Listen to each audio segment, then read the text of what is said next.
இந்த முழங்கால் வலி அப்படின்றது ஏதோ ஒரு 70 வயசு 80 வயசில் ஒருத்தருக்கு வந்திருக்கு அப்படின்னு சொல்லி சொன்னோம்னா பரவாயில்ல. ஆனால் இன்னைக்கு 25 வயசுலேயே பார்த்தீங்கன்னா படிக்கட்டு ஏற முடியலைங்க, முழங்கால் பயங்கரமாக வலிக்குதுங்க அப்படின்னு சொல்லிட்டு உட்காந்து ஏறக்கூடிய ஒரு சூழல் இன்றைக்கி அதிகரிச்சுக்கிட்டு இருக்குது. நீங்கள் வேணால் பாருங்கள், யாருக்கெல்லாம் இளம் வயதினருக்கு இந்த முழங்கால் மூட்டு வலி வந்திருக்குதோ அவர்கள் எல்லா பேரும் கொஞ்சம் செக் பண்ணி பாருங்கள். நீங்கள் அதிகமாக பால், டீ, காஃபி சாப்பிடக்கூடிய நபர்களாக இருப்பீங்க. நம்ம உடம்புல ஏதாவது ஒரு வைட்டமின் டெஃபிஷியன்சி ஏற்படுதுன்னா நீங்கள் கவனித்து பாருங்கள், அவங்க தான் அதிகமாக ஒயிட் சுகர் எடுக்கக்கூடிய நபர்களாக இருப்பாங்க. முழங்கால் மூட்டில் கூடிய போனு, நெர்வஸு, இந்த டிஸ்க்கு, இந்த ஃப்ளூயிடு, இது எல்லாமே ஸ்ட்ரென்தன் ஆகிற மாதிரி உங்களுடைய உணவு முறைகளில் மாற்றத்தை கொண்டு வாங்க.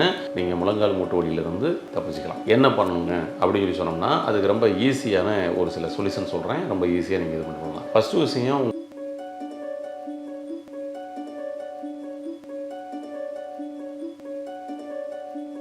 ஹெல்த் கவி நேயர்களுக்கு வணக்கம்.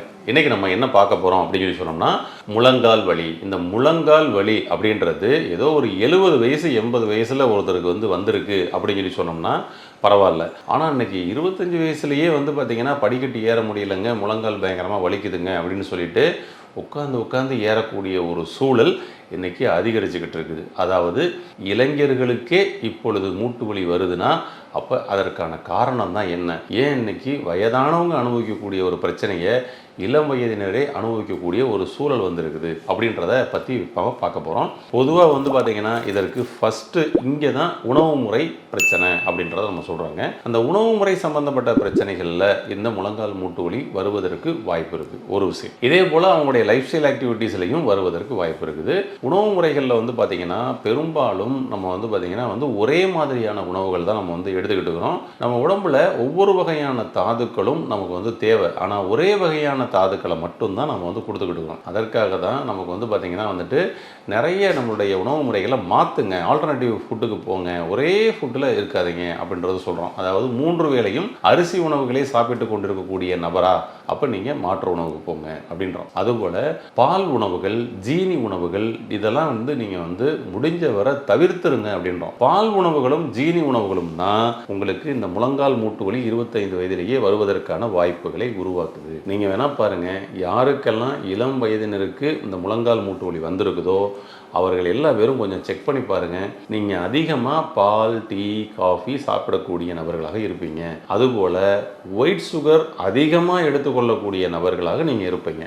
நீங்கள் பாருங்கள், அப்போ உணவு முறையில் இந்த 2ஐயும் முதல்ல கட் பண்ணுங்கள். அதாவது முழங்கால் மூட்டு வலி உள்ளவர்கள் முழங்கால் மூட்டு வலி வராமல் நானும் பாதுகாத்துக்கணும்னு சொல்லி நினைக்கிறவங்க கட் பண்ணுங்கள், பெட்டராக இருக்கும். என்ன மாற்றம் வருதுன்னு பாருங்களேன். அதாவது பாலில் தானேங்க கால்சியம் இருக்குது. பாலில் உள்ள கால்சியம் நமக்கு கிடைச்சா தானே மூட்டு எலும்புகள்லாம் நல்லா இருக்கும். அதுக்காக தான் பால் எடுக்கிறோம் அப்படின்னு சொல்லிட்டு சில பேர் இந்த மூட்டு எலும்பு தேய்மானம்னு சொல்லி வந்துருச்சு உடனே அதனால் அதிகமாக பால் எடுத்துக்கணும்னு சொல்லிட்டு ரெகுலராக பால் குடிக்கக்கூடிய நபர்களுமே. பாலில் உண்மைதாங்க கால்சியம் இருக்குது, அது இல்லைன்னு இல்லை. ஆனால் பார்த்திங்கன்னா அது நமக்கு முன்னாடி கிடைச்ச பால் மாதிரி இல்லை. இன்றைக்கி கிடைக்கக்கூடிய பால்கள், இன்றைக்கி பால் பார்த்திங்கன்னா நமக்கு பார்த்திங்கன்னா நிறைய சைடு எஃபெக்ட்ஸை உண்டு பண்ணக்கூடிய ஒரு சூழல் இன்றைக்கி வந்துருச்சு. பாலை செரிமானம் பண்ணக்கூடிய ஹார்மோன் நமக்கு ஒரு 2.5 வயசுலேயே கட்டாயிருச்சுங்க. அதனால் அது நமக்கு ரத்தத்தில் ஒட்டக்கூடிய பொருட்களாக அது சுத்த ஆரம்பிச்சிருச்சுன்னு சொல்லலாம். அதே போல் ஒயிட் சுகர் அப்படின்றது பார்த்திங்கன்னா ஒயிட் பாய்சனில் அதை சேர்ப்பாங்க. அதுபோக வைட்டமின் திருடன் அப்படின்னு நம்ம உடம்புல ஏதாவது ஒரு வைட்டமின் டெஃபிஷியன்சி ஏற்படுதுன்னா நீங்கள் கவனித்து பாருங்கள், அவங்க தான் அதிகமாக ஒயிட் சுகர் எடுக்கக்கூடிய நபர்களாக இருப்பாங்க. ஏன்னா திருடனை நம்ம உள்ளே அனுமதிச்சுட்டு அப்புறமா வைட்டமின் ஏ குறைஞ்சிருச்சு, பி குறைஞ்சிருச்சு, சி குறைஞ்சிருச்சுன்னு சொல்லி அதுக்கு ஒரு வைட்டமின் மாத்திரைகளை வாங்கி சாப்பிடணும்னு சொல்லி நம்ம நினைக்கிறோம். பார்த்தீங்களா, திருடனை முதல்ல நிறுத்துங்க. நீங்கள் வைட்டமின் மாத்திரைகள் எடுக்க வேண்டிய அவசியமே இருக்குது. அதுக்கப்புறம் இப்போ நமக்கு பார்த்திங்கன்னா இந்த போனு, அதாவது முழங்கால் மூட்டில் கூடிய போனு, நெர்வஸு, இந்த டிஸ்க்கு, இந்த ஃப்ளூயிடு, இது எல்லாமே ஸ்ட்ரென்தன் ஆகிற மாதிரி உங்களுடைய உணவு முறைகளில் மாற்றத்தை கொண்டு வாங்க. நீங்கள் முழங்கால் மூட்டு வலியிலிருந்து தப்பிச்சுக்கலாம். என்ன பண்ணுங்க அப்படின்னு சொல்லி சொன்னோம்னா அதுக்கு ரொம்ப ஈஸியான ஒரு சில சொல்யூஷன் சொல்கிறேன். ரொம்ப ஈஸியாக நீங்கள் இது பண்ணலாம். ஃபஸ்ட்டு விஷயம், உங்களுடைய உணவுகளில் நீங்கள் சோள உணவுகளை சேர்த்துக்கங்க. அன்றைக்கெல்லாம் பார்த்திங்கன்னா சோளத்தில் கஞ்சி பண்ணி சாப்பிட்டாங்க. முழங்கால் மூட்டு வலி ரொம்ப ரேராக இருந்தது. அதாவது 80 வயசு 90 வயசில் தான் அவங்க இன்னொரு கால் அவங்களுடைய 2 கால் போக 3வது காலாக ஒரு கோல் ஒன்றை நடக்கக்கூடிய ஒரு சூழல் இருந்தது.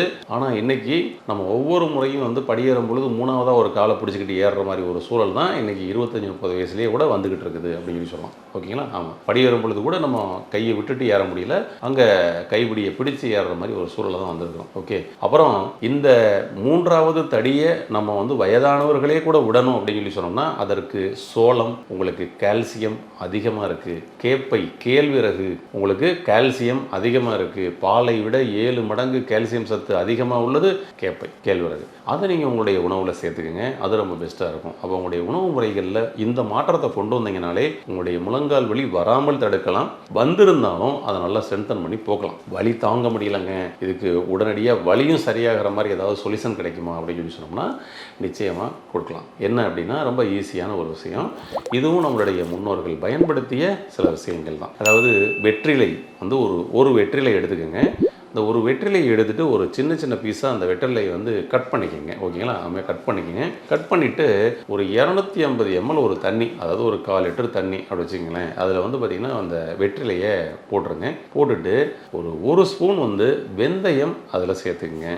ஒரு ஸ்பூன் வேணால் உங்களுக்கு வந்து 1/4 ஸ்பூன் ஓகேங்களா மிளகு. ஓகே, மிளகு பவுடர் அப்படி போட்டுங்க. டைரெக்டாக நீங்கள் பவுடரே போட்டுக்கலாம், பெட்டராக இருக்கும். ரொம்பவும் கம்மியான அளவு. அந்த காட்டம் வந்து பார்த்தீங்கன்னா உங்களை டிஸ்டர்பன்ஸும் பண்ணக்கூடாது குடிக்கிறதுல, அதுக்காக மிகவும் கம்மியான அளவு 1/4 ஸ்பூன் அல்லது அதை விட கம்மியாக கூட நீங்கள் வந்து போட்டுக்கலாம். போட்டுட்டு அதை வந்து பார்த்தீங்கன்னா நல்லா அப்படியே கொதிக்க வைங்க. நல்லா கொதிக்க வச்சு அது நல்லா கொஞ்சம் சுண்ட வைங்க. ஓகேங்களா? கொஞ்சம் சுண்ட வைங்க. எசன்ஸ்லாம் நல்லா இறங்கும். இந்த வெற்றிலை இருக்குது பார்த்தீங்களா, நமக்கு கால்சியம் சத்து குறைஞ்சி போச்சு அப்படின்னு சொல்லி சொன்னோம்னா நமக்கு அந்த காலத்துலலாம் என்ன மருந்து கொடுத்தாங்கன்னா வெத்தலைப்பாக்கு போடுங்க அப்படின்றத தான் நமக்கு வந்து சொல்லுவாங்க. அந்த வெற்றிலையிலையும் நமக்கு வந்து பார்த்திங்கன்னா அந்த கால்சியம் இருக்குது. அப்போ அந்த சுண்ணாம்பு, அது கூட சேர்த்து ஆட் பண்ணக்கூடிய சுண்ணாம்பு, அது பாக்கு, இப்படி எல்லாம் நீங்கள் ஒரு கலவையாக பண்ணும் பொழுது உங்களுக்கு கால்சியம் சத்து கிடைச்சிருது, செரிமானம் சரியாயிருது, இப்படி பல விஷயங்களை பண்ணி கொடுத்துருது. அப்போ ஒவ்வொரு முறையும் அவங்க ஏதாவது அசைவ உணவுகள் சாப்பிட்டாங்க அப்படின்னு சொல்லி சொன்னோம்னா, திருமண விருந்துகள் போன்ற விருந்துகளில் சாப்பிட்டாங்க அப்படின்னு சொல்லி சொன்னோம்னா, ஹோட்டல்களில் சாப்பிட்டாங்கன்னு சொன்னோம்னா அவசியம் அந்த வெத்தலைப்பாக்கு அப்படின்றத வச்சுருந்தாங்க. வீட்டிலேயே அந்த மாதிரி அசைவ உணவுகள் பண்ணிட்டாங்கன்னா முடிச்சு வெளியில் வந்த உடனே திண்ணையில் வந்து பார்த்திங்கன்னா அந்த வெற்றிலை பாக்குன்னு இருந்தது. இன்றைக்கி அந்த முறைகளே வந்து போயிடுச்சு. இப்போ நம்ம வீட்டில் எல்லாத்துலேயும் நம்ம வந்து என்ன வாங்கி வச்சுக்கிறோம், சாஃப்ட் ட்ரிங்க்ஸ், 7up, ஸ்ப்ரிட்டு, அது மாதிரி வந்து வாங்கி வச்சுக்கிட்டு இருக்கிறோம். இது உங்கள் உடம்புக்குள்ளே கேஸ் ஃபார்ம் ஆக செய்யுது. அந்த கேஸ் தான் உங்களுக்கு உடலில் வலிகளை கொடுக்குது, ஜாயின்ஸில். அவ்வளோதாங்க, கிளியர். அந்த கேஸை வெளியேற்றணும். ஓகேங்களா? வெளியேற்றினாலே வலி ரிலீஸ் ஆகிரும். அடுத்தது நம்ம வந்து இந்த முறைகளில் மாற்றத்தை கொண்டு வந்துடுங்க. ஓகேங்களா? எப்பொழுது நீங்கள் ஹோட்டல்லலாம் சாப்பிட்றீங்களோ, ஹோட்டலில் சாப்பிட்டு முடிச்சதுக்கப்புறம் நீங்கள் என்ன பண்ணலாம் அப்படின்னு சொல்லி சொன்னோம்னா வெற்றிலை பாக்கு போடுங்க. வெற்றிலை பாக்கில் வந்து பார்த்திங்கன்னா ஒரு 2லேருந்து 4 மிளகு வச்சு போட்டுருங்க, பெட்டர்.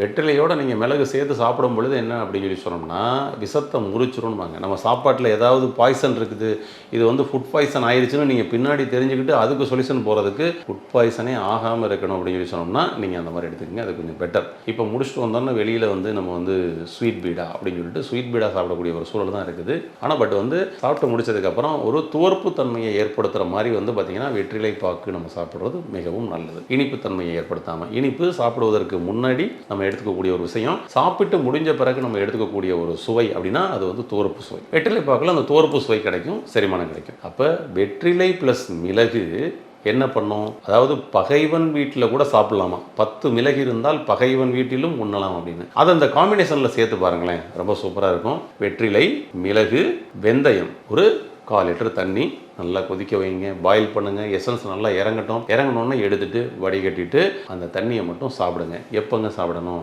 இரவு தூங்குவதற்கு முன்னாடி. காலையில் எம்டி ஸ்டொமக்கில் கூட சாப்பிட்லாங்க, ரொம்ப சூப்பராக ஒர்க் பண்ணும். மிளகு சேர்க்கறது வந்து பார்த்திங்கன்னா உங்களுக்கு ஒரு காட்டத்தை கொடுக்கும், டிஸ்டர்பன்ஸ் கொடுக்குன்றதுனால நீங்கள் இரவு உணவு சாப்பிட்டதுக்கப்புறம் நீங்கள் எடுத்துக்கலாம், நல்லாயிருக்கும்.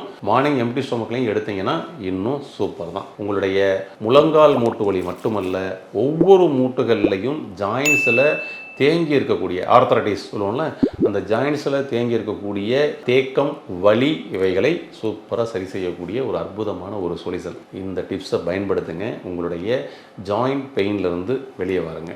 ஓகே, வாழ்த்துக்கள், நன்றி. இந்த வீடியோ உங்களுக்கு பிடிச்சிருந்தா லைக் பண்ணுங்க, ஷேர் பண்ணுங்க, கமெண்ட் பண்ணுங்க. மறக்காம ஹெல்த் கஃபே தமிழ் சேனலை சப்ஸ்கிரைப் பண்ணிட்டு பெல் பட்டனை கிளிக் பண்ணிடுங்க.